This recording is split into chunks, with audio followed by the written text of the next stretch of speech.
Happy Taco Tuesday, everybody. It's Pastor Jake, and we are here at Taqueria La Candelaria, or La Candelaria, same deal every time pretty much, is tacos al pastor on corn. And this place, though, also has cow head cabeza tacos, and so I got one, and look at the size of them. They are massive. Like, what? I don't have actually very high hopes for the pastor. It's that like red, spicy with onions kind of deal, but I mean, I'm hungry. So here we've got, I didn't make this taco yet, but we've got cilantro, onions, lime, and radish. I think we've seen radish at one other place so far. And then both a green and an orangey spicy looking salsa. Yeah, so I'm gonna put these together and I'm gonna get to it, and we'll see you in a minute. Oh, that's good. There's sweat pouring down my face. Hey, I'm back. That was an experience. That was awesome.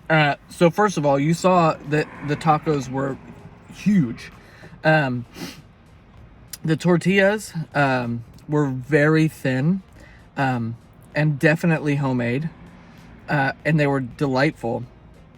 One did break up. I mean, there's just so much meat in there that it's like essentially just like a plastic bag holding a bunch of meat. I mean, it like thin but pretty strong tortillas. One of them broke open on me, but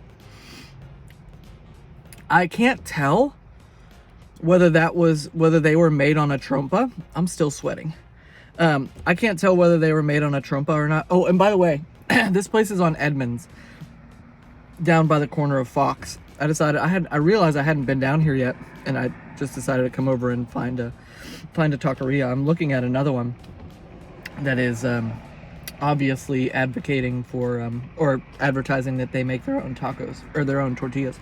So I'll be back there next week. But I can't tell if it was made on a trompa on the spit. But it was not dried out. It definitely wasn't stewed. It was the meat was very good, and I was surprised because it had that red thing going on that a lot of places that I really don't like. There was also a lot of onion, which I really normally don't like, but the flavors were delightful. Furthermore, both salsas, so I like dumped the green one on thinking it was going to be a mild like jalapeno crema, and boy did it have a kick. It was extremely spicy, very herby. It reminded me, there's a place in Pittsburgh that did like Peruvian style chicken, and they had a green salsa that they would serve with their Peruvian chicken that was just out of this world, and it reminded me a lot of that. The red salsa, so I don't know that we've been anywhere yet that's had like knock it out of the park, both like all their salsas, but that red salsa was amazing. Not quite as spicy as the green one, but like pretty clearly made with dried chilies that had been rehydrated, like very strong chipotle and like ancho flavors, and just really smoky and I mean, really, really, really good. I mean, this place is great. I mean, it's not better than Ale Tacos, which has now set the bar for what a pastor can be, but it's really good. I mean, they're almost too big. Like, there's almost too much meat in them. They're not that expensive. I think they're like $2.50 a piece or something like that. But like, boy, it's a lot of food. Which brings me to the next thing is I ate both of those pastors, and then I got to the cabeza taco, and I couldn't do it. I couldn't, which I was surprised by this. I was pretty full already, very full actually. And I took a bite, and it was like very gamey, which normally isn't a big deal for me, except that it was gamey and it also had zero texture. Like, it was just like mush, which is apparently a combination that I am incapable of handling. Like, I like menudo, but I like menudo, which can be gamey, but also has like some spring and some texture to it. I don't mind tripa tacos because they can be gamey, but they have some crisp from being griddled. I don't mind trompo tacos. I think that's what it's called. The pig snout tacos. That can be gamey, but it's also, again, it's got texture to it. Some chew. But apparently gamey and textureless I can't do it, at least on a full stomach. So I'm going to try again at some point. This won't be the end of me and cabeza tacos. So I'm going to take a drink of water because I'm dying. So, we're talking about amends this week in worship, or we did on Sunday. And I promised that we would circle back around to the idea of reparations writ large in America as concerns black folk. And I didn't want to spend a whole lot of time talking about it in the sermon, because there's too much to say and keep the focus on what I was really after for the week, which is that amends making is a product of the transformation that happens in humility united with love, right? So, and when making amends happens in that way, it's a beautiful thing. Like we see in the story of Zacchaeus. He goes above and beyond out of love for the people that he's defrauded. Excuse me. And his own desire to be reconciled and made new by Christ. So I'd like to just hit some high points here, and encourage us to think about the idea of reparations in America for black folk, not through the lens of politics or what it might cost us politically or not or whatever, but instead through the lens of faithfulness and our what we see in the scriptures as a guide for what it means to be reconciled to people. Because it's my presumption that a lot of the reason that we haven't been able to find racial healing is because we haven't done in this country, we haven't worked through the steps in this country that we see laid out here in Scripture toward reconciliation. We haven't truly reckoned with our history in such a way that we've sought forgiveness and made amends and tried not to fall back into the same sins. Because specifically in the case with black folk here, it has been that we have, far from not falling back into the same sins that we began here in this country. Before we were ever even officially in a country, we were importing slaves as a nation to America to do work here. And far from not falling back into that same thing, we've repeated that and found more sophisticated ways to take advantage of black people in America.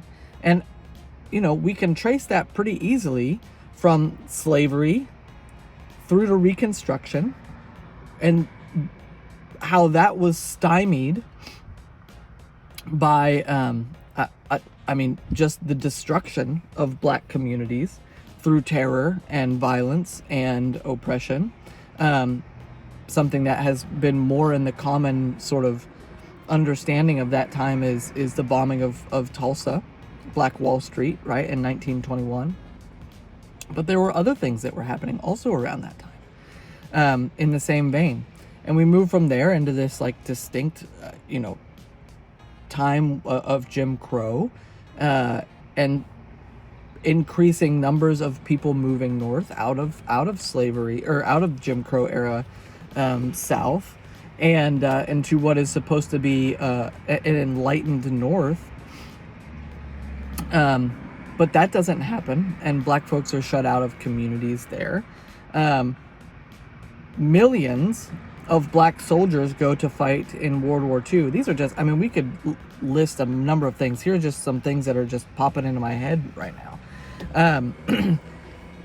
Millions of soldiers go to fight in World War II for our country, come back with GI benefits that they cannot use. They are shut out of mortgages. They are shut out of schooling that's supposed to be paid for. It is a massive loss of wealth. Into the 60s, even further in the past, you get practices of redlining, right? Which herd black people into neighborhoods outside of economic opportunity. There are block-busting parties where white folk try to keep black people out of their neighborhoods, make them sign contracts that they will never sell their house to a black person. Furthermore, there are planned communities like Levittown that refuse entry to black folk. Not to mention the fact that during the Great Migration, people knew that they could get away with taking advantage of black folk, and so would not give them mortgages at all, but would push them into contract sales with a middleman who would offer them the sale of a house that had neither the benefits of home ownership nor of renting. It was the worst position that a homeowner could be in. Couple that with the economic outlook for a lot of these folks who are being, dealing with the prejudice of our nation and the way that they're being shut out of economic well-being.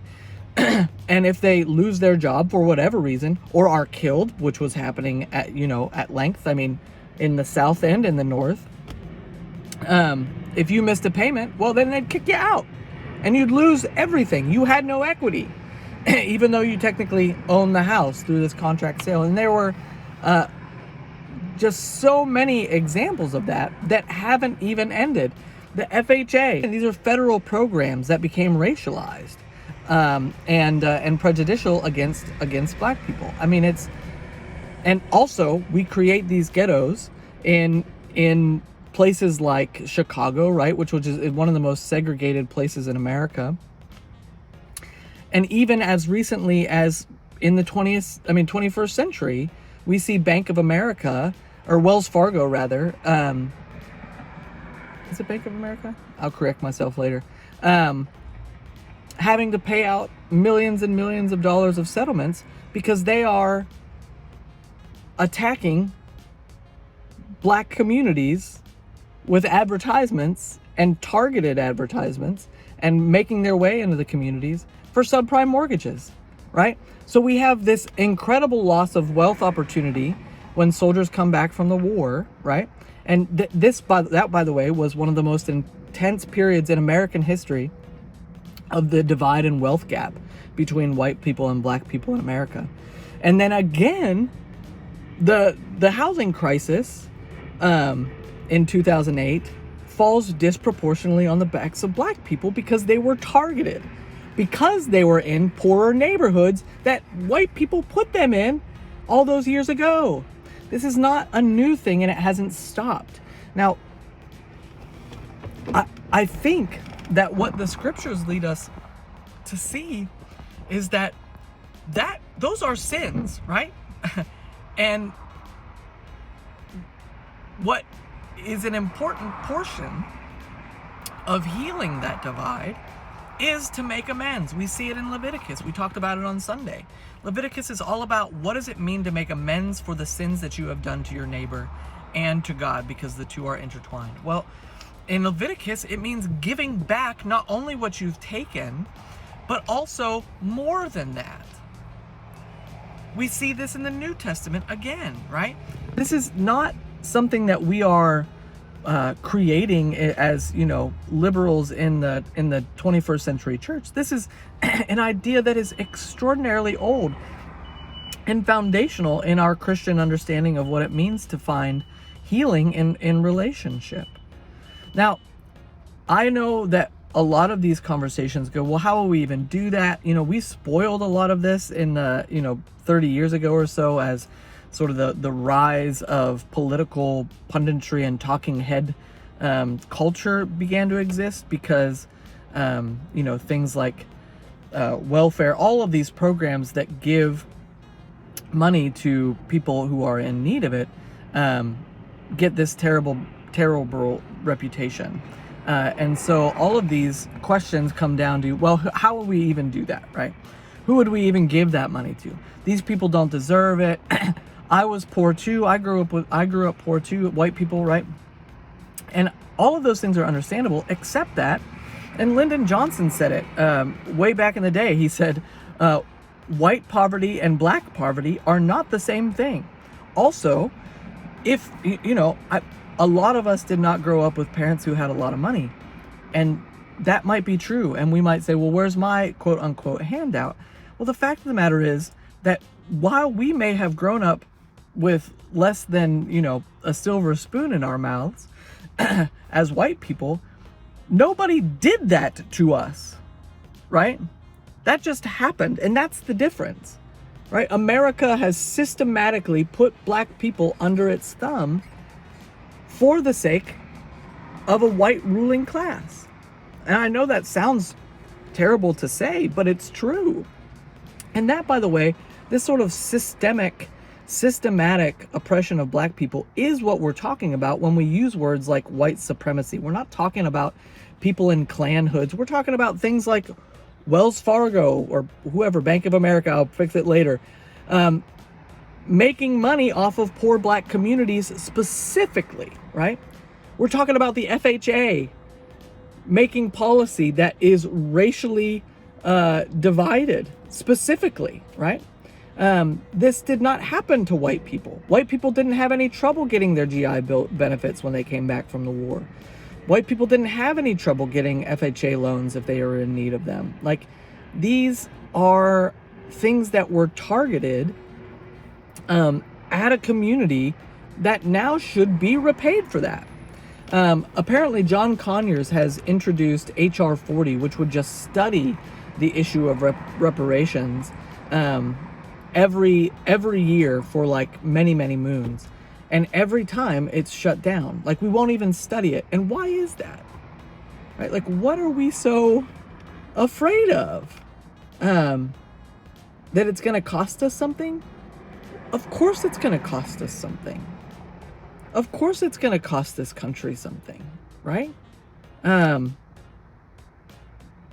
we collectively did a terrible thing. And we keep doing a terrible thing. And we will probably continue on that path until we reckon honestly with what has been done. There can be no healing without walking through all these steps. And that's the larger point, right? That I've been trying to work us through here in worship, is that how can we expect to be reconciled to one another in individual relationships, or the whole way up at this sort of meta level relationship? How can we expect healing to happen if we aren't actually willing to reckon with what happened and to make amends for that thing? I am sure a lot of you will have thoughts about this. It's a very heated subject. I don't intend for it to be heated in my presentation to you, but I think that Christian people in particular should be open to the conversation, because we're a people who believe in making amends. And we're a people who believe in making amends out of a transformation of our own hearts. I think actually nationally, we would see reparations used as a bludgeon against nationwide. If we were to take a poll, it would be like beating us with a stick. And the reason is because we haven't been transformed. We don't think we need to make amends in this way for the sins of the past. And that itself is a problem. And I think Christian people are uniquely in a position to step into this gap and say, we're people who believe in forgiveness, right? And grace. Why can't we reckon honestly with what we've done? By the way, in one of the first instances of this happening in Israel, when Germany paid Israel, nobody liked it. Like, it was not a popular program.